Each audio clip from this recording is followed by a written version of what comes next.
말씀을 맡은 자의 특권이라는 제목으로 말씀을 전해드리겠습니다. 여러분은 세상에서 가장 귀중한 것이 무엇이라고 생각하십니까? 세상에 살고 있는 사람에게 가장 필요하고 소중한 것은 하늘의 보물인 성경이라는 거죠. 그러므로 이 귀중한 진리의 말씀을 우리에게 맡겨주신 하나님의 은혜를 생각하고 가감없이 말씀은 우리가 진리의 원 뜻대로 진리의 말씀대로만 전하고 또 지켜야지 거기에다가 없는 진리가 아닌 것을 보태거나 또 진리를 빼버리거나 그렇게 하면 안 된다라는 거죠. 그래서 가감없이 지키고 또 보호해야 돼요. 그러니까 지킨다는 의미는 뭐 하나님의 말씀은 하나님이 지키시겠죠. 그렇지만은 중요한 것은 우리가 그 말씀의 진리의 본질을 알고 그 본질대로 잘 전해야 되는 거죠.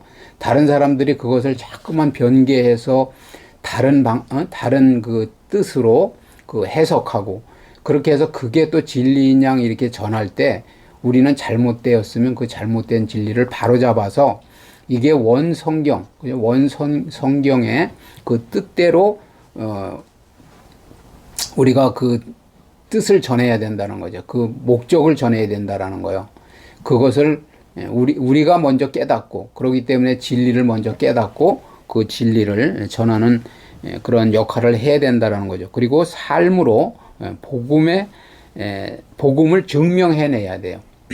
복음은 그냥 어떠한 그 형식적으로 우리가 그 소설을 읽거나 어떤 세상의 지혜서를 우리가 읽듯이 그냥 깨닫듯이 그렇게 깨닫는 것이 아니고 생명이라는 거예요. 생명. 그렇기 때문에 생명을 우리에게 적용을 시켜서 우리가 생명으로서 새로 태어나고 거듭나고 그리고 구원을 받고 그리고 그것을 세상에 증명해내야 돼요. 이것이 참된 진리요. 이 참된 생명을 가진 사람의 삶이 이렇다 하는 것을 증명해내야 된다는 거예요. 그래서 죽어가는 영혼을 살려야 되는 거예요. 죽어가는 영혼이라고 이제 우리가 말을 하기도 하지만 죽어있는 심령이에요. 죽어있는. 아담과 하와가 죄를 지음으로써 우리의 영이 죽은 거예요. 영이. 그 하나님과 교제할 수 있는 그런 영이 죽었단 말이죠. 몸은 살아서 움직이고 있지만 세상 사람들은 영이 죽었기 때문에 하나님과 교통이 안 되는 거예요. 그렇기 때문에 죽어있는 심령이요, 실은.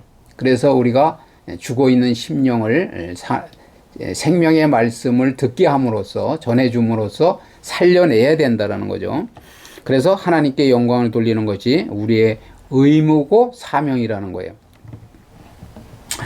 첫 번째, 우리가 하나님의 말씀을 맡은 것이 가장 큰 특권이라는 거죠. 우리가 어떤 큰 기업을 운영하다가 그 유언장을 나중에는 이제 그 장본인이 돌아가시면 막 유언장을 찾느냐고 난리가 나잖아요. 어떤 변호사한테 맡겼는지 어떤 금고에 맡겼는지 금고에 넣어두었는지 나중에는 그 유언장대로 모든 것이 실행이 되는 거예요. 그래서 막 그 유언장을 찾으려고 이게 진짜 유언장이냐 이게 최근에 만든 유언장이냐 이라고 막 유언장을 찾잖아요. 그런 것처럼 우리도 마찬가지라는 거예요. 이 성경 말씀을 우리에게 주셨는데 우리에게 이 가장 귀중한 우리 천국을 소유할 수 있고 하나님의 자녀가 될 수 있는 주님과 교통하며 교제하며 하나님의 모든 유업을 물려받을 수 있는 그러한 비밀을 담아놓은 이 성경을 우리에게 주셨다라는 거예요. 그 말씀을 우리에게 맡기셨다라는 거죠. 그러면 그것을 우리가 좀 전에도 말씀드린 대로 잘 지키고 보호하면서 왜곡되게 해석을 하거나 전하거나 이러는 사람들보다 우리는 온전히 그것을 올바로 깨닫고 내가 먼저 그것을 터득하고 그리고 올바로 전해야 되는 거예요. 잘못 전하고 있는 사람들에게 그건 틀린 것이다. 다른 것이다. 잘못 전하고 있는 것이다. 그건 복음이 아니다 하는 것을 우리가 일깨워주면서 우리 맡은 그 특권을 우리가 누려야 된다는 거죠. 우리에게 맡겨주셨기 때문에. 로마서 3장 1절 2절 읽어보시겠어요? 그런즉 유대인의 나음이 무엇이며 할례의 유익이 무엇이냐? 범사에 많으니 우선은 그들이 하나님의 말씀을 맡았음이니라. 그죠? 범사에 많다고 그러잖아요. 유대인들에게 특권이 뭐냐? 그 중에서도 가장 큰 특권이 하나님의 말씀을 맡은 거예요. 그래서 바울은 유대인이 지난주에 말씀드린 바와 같이 이방인과 다를 바 없는 죄인임을 지적했잖아요. 그래? 그러면서도 그들이 하나님의 말씀을 맡은 관리자였다는 역사적 특권을 주장하고 있다라는 거죠. 여기서 말씀이란 단순히 율법을 넘어서 메시아를 통한 구원의 약속을 뜻하는 거예요. 그냥 구약 성경에 그 율법만을 얘기하는 것이 아니라 제가 말씀드렸지만은 구약에도 복음이 있는 거예요. 복음이. 쉽게 말씀드리면은 그 예수 그리스도에 대한 말씀이 있다라는 거예요. 그래서 구원을 받을 수 있는 그런 내용을 쭉 기록해 놓고 선지자들을 통해서 우리에게 전해주고 있는데 우리가 그냥 구약은 율법이고 신약은 복음이다 이렇게 생각하면 안 된다라는 거예요. 그래서 구약 성경에서도 메시아에 대한 그리스도에 대한 그런 말씀을 우리가 깊이 깨달아야 된다라는 거죠. 그래서 메시아를 통한 구원의 약속을 뜻한다라는 거예요. 그 말씀을 유대인들에게 주었어요. 그래서 유대인은 인류 구원의 통로로 먼저 선택받았다라는 거죠. 그런데 이 선택받은 백성이지만은 그 선민의식, 그냥 자기는 특별한 하나님에게 선택받은 민족이라는 그 우월감에 빠져가지고 결국은 말씀의 실체인 예수 그리스도가 이 땅에 오셨는데 그분을 인정하지 않고 받아들이지 않고 모셔드리지 않고 그냥 배타적으로 십자가에 못 박아서 죽였다라는 거죠. 죽게 했다라는 거예요. 그래서 그리스도를 외면했다라는 거예요. 그리고 그 목적을 상실했다라는 거죠. 말씀을 유대인들에게 맡겼을 때는 그 말씀을 자기네들이 잘 깨닫고 그리고 그 말씀의 원뜻을 알고 메시아를 받아들이고 또 다른 이방 민족에게도 전하는 주변 국가나 주변 민족에게 전하는 그러한 사명을 감당해야 되는데 선민의식에만 빠져서 그 목적을 상실했다라는 거예요. 그래서 오늘날의 그리스도인 역시 동일한 그러한 특권을 부여받은 그런 존재라는 거죠. 우리가 시대적 그런 관리자로다 우리를 또 사용하시는 거예요. 그런데 우리가 그냥 교회 다니면서 말씀의 귀중함을 알지 못하고 말씀을 올바로 내가 깨닫지 못하고 해석하지 못하고 그리고 주변 사람들에게 올바로 전하지 못한다면 그때 유대인들과 다른 바가 없다라는 거죠. 우리는 말씀을 소유하는데 그치지 않아야 된다라는 거예요. 그냥 성경책을 내가 내 것으로 그냥 가지고 다니는데 그쳐서는 안 된다라는 거예요. 다시 말씀드리지만은 이 말씀은 정말 우리의 인생을 가장 값지게 살아가게 할 수 있는 그러한 우리의 목적이 되는 그러한 진리의 말씀이라는 거죠. 그렇기 때문에 그것을 소유하는데 그치지 않고 그 요구에, 그죠? 하나님께서 무엇 때문에 우리에게 먼저 믿게 했는지, 이 진리를 알게 했는지, 그것을 깨닫고 그 요구에 절대 순종해야 된다라는 거죠. 그래서 말씀이 우리 삶에서 생명력 있게, 항상 말씀드리는 거지만 생명력이 있다는 생명은 자라나는 거예요. 그죠? 그리고 반응하는 거라는 거죠. 반응. 예배를 드릴 때 반응하지 못해. 아멘이 안 된다든지, 그죠? 알아듣지를 못한다든지, 그냥 송장처럼 눈만 멀뚱멀뚱 뜨고 있다라는 것은 교제가 안 되는 거예요. 교통이 안 되는 거라는, 하나님의 말씀이 안 들린다라는 거예요. 그래서 우리가 항상 말씀드리지만 성령의 기름 부음을 받아야, 그죠? 그리고 할례를 받아야 하나님께서 그 말씀을 알게 하시고 해석하게 해주시고 그리고 주님의 사랑을 깨닫게 하신다라는 거죠. 그래서 나아가 하나님은 우리만을 위해서 말씀을 주신 게 아니라는 거예요. 다시 말씀드리지만 먼저 믿게 한 것은 먼저 그 말씀을 알고 믿음으로써 믿음이 생겨서 영적인 눈이 열려서 주변 사람들을 보면, 불신자를 보면, 믿지 않는 사람을 보면 그 생고생을 하는, 그죠? 그리고 사망의 길로 달려가는 그 모습이 보여지고 불쌍히 여겨져야 된다는 거예요. 눈물이 나야 되는, 가슴이 막 그냥 후벼 파는 그러한 아픔이 있어야 돼요. 실은. 그래서 우리만을 위해서 말씀을 주신 것이 아니기에 이 구원의 소식을 세상에 널리 전파할 사명이 있다는 거죠. 우리는 전할 사명이 있는 거예요. 그래서 가라. 그렇게 말씀하셨어요. 온 땅끝까지 이르러서 내 증인이 되라. 그렇게 말씀하시잖아요. 그래서 이 시대에 하나님의 절대 명령이 뭐냐? 가라는 거예요. 가. 세상으로 나가서 전하라는 거예요. 전하. 그러니까 우리가 직장을 다녀도 마찬가지, 사업을 해도 마찬가지고, 어디에 있든지 우리는 내 주변에 있는 사람들에게 전해야 돼. 입술을 열어야 된다 그랬잖아요. 내가 입만 열면 그 사람이 지옥 갈 형벌을 면하는데, 내가 입을 열지 않고 입만 다물고 돈만 벌고 이 일만 해서는 안 된다라는 거예요. 만약 우리가 이 거룩한 책임을 소홀히 한다면 하나님께서는 그 귀한 말씀을 감당할 수 있는 다른 이에게 옮기실 거라는 거죠. 유대인들에게 주었는데 유대인들이 예수님을 좀 전에 말씀드린 대로 인정하지 않고, 메시아로 인정하지 않고 십자가에 못 박게 죽이고, 지금도 구약의 방법대로 계속 제사를 드리면서 메시아를 거부하고 있기 때문에 우리에게 이 복음이 넘어온 거예요. 이방인인 우리에게 이 말씀이 심겨져서 우리가 오히려 세계에 선교하는, 세계 1등으로 선교하는 그런 나라의 역할을 감당하고 있는 거라는 거죠. 그래서 우리에게 범사에 베풀어 주신 은혜와 사랑을 볼 수 있어야 돼요. 교회를 다닌다라는 것은 제가 항상 말씀드리지만 불신자와 믿는 자의 차이점을 여러분들이 분명히 깨달아야 돼요. 그것을 알지 못한다면 아직까지도 이 복음의 은혜를 모르는 거예요. 하나님의 은혜를 모르는 거예요. 왜 내가 교회를 다니는지, 다녀서 어떠한 나에게 유익이 있는지, 내가 어떤 축복을 받은 건지 영적으로 육적으로 여러분들이 분명하게 깨달아야 된다라는 거예요. 거기에 대한 해답이 나올 때, 눈이 열릴 때 내가 정말 감사할 수 있고, 그 상대방이 뭐 박사든 학사든 뭐 사단장이든 뭐 대통령이든 내가 가지고 있는 복음의 그 비밀이 너무 크기 때문에 담대하게 부끄러워하지 않고 전할 수 있는 거라는 거예요.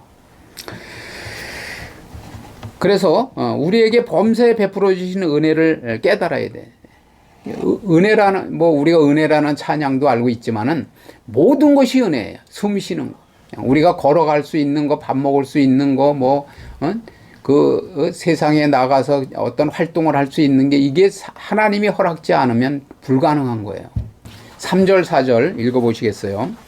어떤 자들이 믿지 아니하였으면 어찌하리요? 그 믿지 아니함이 하나님의 미쁘심을 피하겠느냐? 그럴 수 없느니라. 사람은 다 거짓되되 오직 하나님은 참되시다 할지어다. 기록된 바 주께서 주의 말씀에 의롭다함을 얻으시고 판단받으실 때에 이기려 하심이라 함과 같으니라. 유대인 중 일부 혹은 다수가 하나님을 믿지 않고 언약을 어겼다고 해서 하나님의 신실하심이 사라지는 것은 아니라는 거죠. 인간은 상황에 따라서 변하고 거짓되지만 하나님은 인간의 반응과 상관없이 자신의 약속을 지키는 분이라는 거예요. 우리가 하나님을 믿을 수 있는 것은 그분은 약속한 것은, 다시 말씀드리지만 확실하게 반드시 지키시는 분이라는 거예요. 그렇기 때문에 우리가, 사람은 거짓되고 사람은 상황에 따라서 바뀔 수도 있지만 하나님의 약속은 확실하기 때문에 우리는 온 생을 다 포기하고서라도, 그죠? 포기하고라도 하나님을 믿을 수 있는 거고 그분을 경외할 수 있는 거예요. 그래서 성도는 어떤 고난 속에서도 하나님은 참되시고 그분은 항상 옳다고 고백해야 한다라는 거예요. 이게 제가 말씀드리고 있지만은 쉬운 일은 아니에요. 그죠? 나에게 뭐 사업을 하다가 망했다든지, 그죠? 어떤 진짜 나에게 내가 감당할 수 없는 어떤 큰 질병이 왔다든지, 그런 상황에서도 우리는 하나님은 참되시고 그분을 항상 옳다고 고백해야 된다라는 거예요. 이해할 수 없는 시련이 닥칠 때 원망하는 것은 어리석은 일이라는 거죠. 그러니까 우리는 하나님은 정말 어떤 일정 부분을 가지고 역사하시는 분이 아니라 모든 것을, 그래서 인생은 우리가 통으로 봐야 된다고 그러는 거예요. 지금 내가 좀 어려움을 겪고 있다고 하더라도, 최선을 다해 노력을 했는데 망하는 삶을 살고 있다고 하더라도, 하나님께서는 어떤 그런 놀라운 그 고난 속에서 비밀이 있다는, 비밀이. 그래서 정말 내가 감당할 수 없는 것을 감당하게 하셔서 정금같이 나오게 하시려고 하시는 거라는 거예요. 욥기 42장 5절, 42장 5절 읽어보시겠어요? 내가 주께 대하여 귀로 듣기만 하였사오나 이제는 눈으로 주를 배움나이다. 그죠? 욥이 얼마나 의인이라고 우리가 알고 있냐고요. 그죠? 그런 욥도 하나님께서 사단을 통해서 그런 어려움을 허락하신 뒤에 정말 나중에 지식적으로 알던 하나님을 나중에는 그 눈으로 본다고 말씀을 하고 있잖아요. 그죠? 눈으로 주를 배움나이다. 이렇게 고백하고 있잖아요. 고난 이전에 욥은 하나님에 대해서 잘 알고 있었다라는 거죠. 제사도 잘 지냈고 도덕적으로도 완벽했다라는 거예요. 어려움을 당하는 사람들이 있으면 다 그 도와주고, 그런 그 시각장애가 있으면 그 사람들을 또 이렇게 인도하는 역할을 하고, 또 다리를 못 쓰는 사람이 있으면 뭐 업어다 주든지 그러한 도덕적인 삶을 살았다라는 거예요. 하지만 그것은 전통과 교육을 통해 배운 지식적인 하나님이었다라는 거죠. 우리가 하나님을 알아야 돼요. 지적으로도 알아야 돼. 지식적으로도 알아야 되지만 지식적으로만 알아서는 안 된다고 말씀드리는 이유가, 가슴으로 알아야 돼요. 가슴으로 알아야 행동이 나오게 돼 있고 하나님을 올바로 경외하게 돼 있어요. 그래서 지식적인 하나님, 즉 남에게 들어서 아는 하나님이었다라는 거죠. 그러나 이제는 눈으로 주를 배움나이다. 이렇게 고백하고 있잖아요. 고난의 폭풍 속에서 하나님을 직접 대면한 욥은 이제 하나님을 자신의 인격적인 경험으로, 그래서 우리가 인격적으로 하나님을 만나야 된다고 자꾸만 제가 말씀드리는 거예요. 성령의 체험을 해야 하나님이 정말 나의 하나님이 되고 나의 구세주가 되고 나의 주인이 되셔서 나의 삶을, 그분이 주인이 되셔야 내 삶을 인도하신다라는 거예요. 내가 거기에 순종할 수 있다라는 거예요. 하나님의 인도하심에, 음성에 귀 기울이고 반응하고 그리고 순종할 수 있다라는 거예요. 그래서 자신의 인격적 경험으로 만난 하나님을 고백하고 있는데, 영적인 눈이 열려서 하나님의 살아계심과 통치하심을 온몸으로 실감하게 되었음을 고백하고 있다라는 거죠. 우리도 마찬가지예요. 자꾸만 제가 말씀드리는 이유가, 성령 체험을 해야 그때부터 정말 어떤 지식적인 그런 내가 성경의 지식을 알고 있는 것이 실질적으로는 내가 순종할 수 있도록, 내가 행동할 수 있도록 그 의지력이 생긴다라는 거예요. 그리고 환경을 바라보지 않고 나의 또 처지를 바라보지 않고 그리고 순종하게 돼 있어요. 왜? 하나님이 나에게 진짜 내 심령에서 말씀하시고 나에게 막 그 권능을 주시고 능력을 주시고 의지력을 주시고, 그죠? 그리고 믿음을 주시기 때문에 불안하지 않고 염려하지 않고 그리고 순종할 수 있다라는 거예요. 그렇지 않으면 계속 계산하게 돼 있어요. 인생살이가 계속 계산하고 계속 갈등하게 돼 있는 것이 사람이에요. 그런데 하나님이, 그래서 믿음의 은사를 우리가 받아야 되는 게, 믿음의 은사를 받으면 그때부터는 담대하고 그리고 지혜롭고 그리고 아주 그냥 카리스마가 나오는 거예요. 그냥 능력이 나온단 말이죠. 타협하지 않는 거예요. 예배도 마찬가지예요. 예배도 우리가 세상에 어떤 막 그 유혹이 와도, 물질적으로 시험을 해도, 그죠? 나에게 막 물질과 하나님과 뭐 어떻게 막 겸해서 섬기라고 사단은 계속 충동질을 하죠. 네가 그렇게 배가 고파도, 그렇게 어려워도 계속 예배만 드릴 수 있겠느냐고 막 우리를 유혹한단 말이에요. 그렇지만은 우리가 하나님을 올바로 믿는 믿음이 생기면 모든 것을 다 포기하고 하나님만 붙들을 때, 그때 하나님이 네가 이제 드디어 나를 경외하는 법을 배웠구나 하고 그 세상적인 그러한 것도 소유할 수 있는, 다스릴 수 있는 그런 권능을 주신다라는 거예요. 자, 5절 보시겠어요? 그래서 결국은 뭐냐, 하나님의 의로우심을 입술로 적극 인정할 때 우리는 비로소 고난 너머의 선한 계획을 발견한다라는 거죠. 그래서 하나님은 좀 전에도 말씀드린 대로 어떤 우리가 인생을 그 단면만 보면 안 된다라는 것이 통으로 봐야 돼요. 통으로. 내가 만약에 80년을 산다, 90년을 산다. 그러면 90년의 모든 플랜을 가지고 계획을 짜는 사람과 그저 한 10년만 짧은 그 단기간의 계획만 세워서 실천하고 그 다음에 아무 플랜이 없어. 아무 계획이 없어. 그런 사람하고 어떻게 인생이 똑같겠냐는 거예요. 그렇기 때문에 하나님은 우리의 모든 것을 보시는 거예요. 그렇기 때문에 우리는 하나님께 인생을 삶의 계획을 맡기고 그분의 뜻에 따라서 순종하면서 고난이 올 때는 고난에 합당한 그러한 우리가 경험을 배우고 삶의 지식을 배우고 욥도 마찬가지예요. 그렇게 다 자식이 죽고 막 몸이 병들고 그런 가운데서 막 친구들은 다 자기를 막 저주하고 너 때문에 내 잘못이라고 막 얘기하고 이럴 때 나중에는 이제 그렇게 하나님을 의롭게 섬기면서 지식적으로는 알았었지만 나중에는 이제 듣기만 하던 하나님을 내가 눈으로 본다고 그러잖아요. 본다고. 우리도 하나님을 볼 수 있는 영안이 열려서 실질적으로 어떤 뭐 가상적으로 이렇게 본다라는 것이 아니라 믿음의 눈으로 볼 수 있다라는 거예요. 그래야 된다라는 거죠. 자, 5절, 6절 읽어보시겠어요? 그러나 우리의 불의가 하나님의 의를 드러나게 하면 무슨 말 하리요? 내가 사람의 말하는 대로 말하노니 진노를 내리시는 하나님이 불의하시냐? 결코 그렇지 아니하니라. 만일 그러하면 하나님께서 어찌 세상을 심판하시리요? 여기서 유대인 반대자들의 교묘한 논리가 등장하는데 나의 불의가 결과적으로 하나님의 의를 돋보이게 했다면 어떻게 하나님께서 나를 벌하시겠냐는 거예요.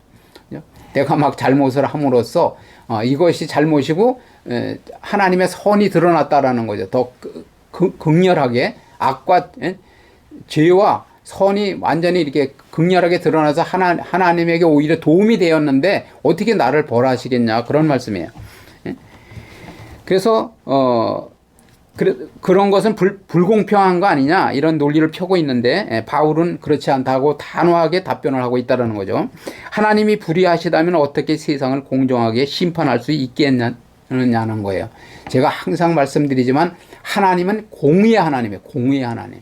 그래서 여러분들이 옆에 사람이 잘하든 잘못하든 그 사람이 상 받을 짓을 하면 틀림없이 상 받는 거예요. 나도 마찬가지요. 내가 상 받을 짓을 하면 어떤 상황 속에서도 다른 사람이 다 나를 욕을 한다고 하더라도 내가 하나님 앞에 상 받을 짓을 하면 상 받는 거예요. 그런데 내가 벌 받을 짓을 하면 벌을 받는 거라는 거죠. 그렇기 때문에 우리는 하나님 앞에 오히려 신실하신 하나님 앞에 담대할 수 있고 그리고 하나님을 의지할 수 있고 모든 것을 좀 전에 말씀드린 대로 다 포기하고라도 하나님의 말씀대로 내가 순종했느냐 그대로 내가 행했느냐 그것이 중요하다는 거죠.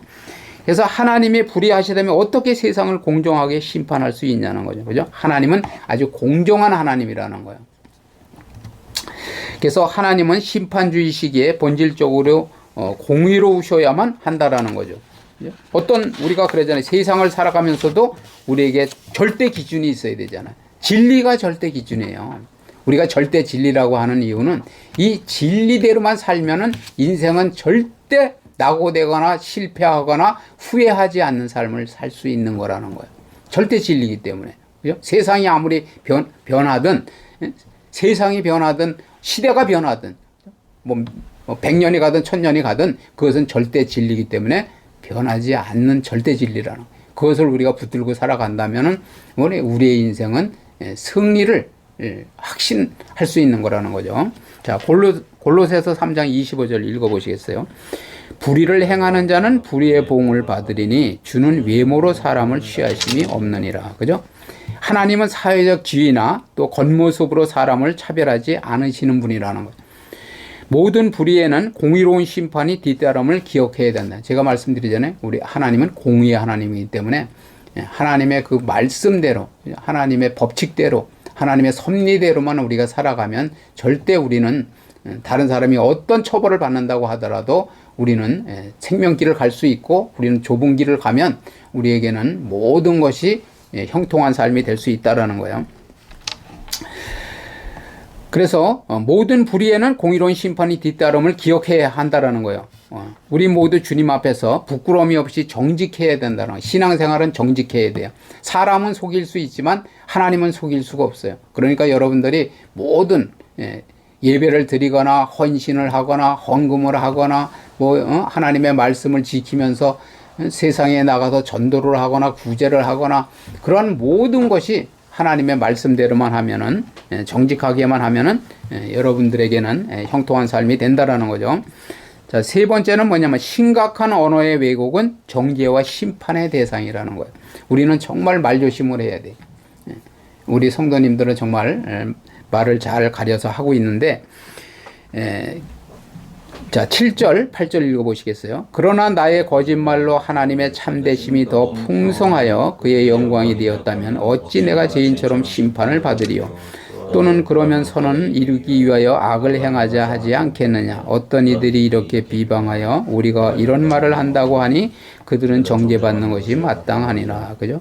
악을 행하여 선을 이루자. 이는 바울이 전하는 은혜의 복음을 오해하거나 왜곡하는 자들의 퍼뜨린 비방이었다라는 거죠. 죄가 더한 곳에 은혜가 넘친다는 논리는 악용했다라는 거예요. 맞는 말이죠. 우리가 죄를 많이 짓게 되고 그저 죄된 삶을 아주 처절하게 살았던 사람은 나중에 하나님의 은혜를 깨달은 다음에는 제가 말씀드리지만은 헛된 인생을 살지를 않아요. 그 아까운 세월 동안에 많은 그러한 시간을 낭비하고 허비하고 그냥 죄악 속에서 아주 부끄러운 인생을 살았기 때문에 이제 이 남은 기간 동안에 내가 정말 최선을 다해서 하나님을 기쁘시게 하는 삶을 살아야 되겠다. 워낙 처절한 자기의 그런 과거를 알기 때문에 그런 사람은 오히려 변화되면은요 세상과 타협하려고 하지 않아요. 그리고 세상의 유혹에 조금도 흔들리지 않아요. 그렇기 때문에 죄가 더한 곳에 그 은혜가 넘치는 경우가 있지만은 그들은 그것을 악용을 해서 마음껏 죄를 지어도 되는 것 아니냐는 도덕적 폐기론적 주장을 하고 있다라는 거죠. 바울은 이런 쾌변을 늘어놓는 자들의 심판을 받는 것은 당연하다고 못 박는데 인간의 죄는 그 어떠한 명분으로도 심지어 하나님의 영광을 위한다는 핑계로도 정당화될 수 없다라는 거죠. 그래서 죄는 모양이라도 버리라 이렇게 말씀하고 있는 거예요. 남의 말을 왜곡하여 전달하는 것은 우리가 생각하듯 그렇게 작은 죄가 아니라는 거죠. 에덴 동산의 뱀처럼 본질을 왜곡하는 언어는 신뢰와 관계를 파괴하는 악마적인 행위라는 거예요. 우리가 믿음 생활을 하면서 우리 성도들이 정말 입을 조심해야 되는 건 뭐냐면 정말 사이가 좋은 사람이에요. 상대가 A와 B가 관계가 좋은 사람인데 내가 그 사람 사이에서 말을 자꾸 왜곡을 해. 조금씩 변질을 시켜가지고 그 사람의 본 그 진면목을 알 수 없도록, 진실을 알 수 없도록 계속 아담과 하와에게 그렇게 뱀이 사단이 와가지고 꾀했던 것처럼 그렇게 왜곡을 한단 말이에요. 그러면 나중에는 하나님과 아담이 죄를 저질러서 하나님과 원수된 관계가 되었던 것처럼 우리 성도가 그런 삶을 살면 절대 안 된다라는 거예요. 그래서 성도는 말의 파괴성을 인지해야 된다는 거죠. 내가 하는 말이 정말 이 관계가 좋았던 정말 하나님을 올바로 경외하려고 했던 그런 성도들의 삶을 갖다 파괴하는 일을 해서는 안 된다라는 거예요. 그래서 거짓이나 이간질을 삼가해야 된다는 거죠. 이간질의 속성은 뭐냐면 사단의 속성이에요. 사단의 속성. 사단은 계속 이간질을 하는 거예요. 요백에도 와서 자꾸 그러잖아요. 하나님에게 와서 그랬잖아요. 저 재산을 다 없애보고 자식 어려움을 줘봐라. 저렇게 하나님이 산울타리로 둘러서 그냥 보호해 주시고 복을 자꾸 주시니까 욥이 저렇게 하나님을 잘 경외하는 거지. 고난이 오면 그렇게 하겠느냐고. 그렇게 계속 사단이 와서 충동질을 한 거예요. 이간질을 한 거지. 그러니까 하나님이 그러냐? 그러면 생명만 죽이지만 말고 내가 내 손에 붙이니까 해보라고. 그래서 욥에게 어려움이 온 거예요. 그런 것처럼 우리는 그러한 삶을 살면 안 된다라는 거죠. 그래서 우리는 항상 진실만을 말하며 신중한 언어 생활로 덕을 세우는 태도가 필요하다라는 거죠. 자, 결론을 말씀드리겠어요. 우리는 하나님의 말씀을 맡은 관리자라는 거죠. 관리자. 관리자는 어떻게 되겠어요? 그 말씀을 잘 지키고 보존하면서 그 말씀의 목적을 잘 전하는 그런 다른 사람에게 그 보존하는 그런 목적을 분명히 알고 복음의 사명을 다해야 한다라는 거죠. 그래서 인간의 불신앙에도 하나님의 신실하심은 변치 않는다는 거죠. 우리가 하나님을 믿든지, 그죠? 세상 사람들이 다 하나님을 믿지 않는다고 해서 하나님의 진리가 잘못된 게 아니잖아요. 그죠? 그 진리를 안 믿는 그 사람들의 잘못이고 그들이 오히려 멸망길을 가는 거예요. 저주가 그 앞에 기다리고 심판이 기다리고 있는 거지. 그 말씀은 잘못된 게 아니라는 거예요. 진리의 말씀을 알고 믿고 따르고 순종하는 것만이 우리의 그 목적이라는 거죠. 항상 진실한 언어로 하나님의 영광을 나타내는 복된 삶을 사는 저와 여러분 되시기를 주님의 이름으로 간절히 축원을 드립니다. 아멘.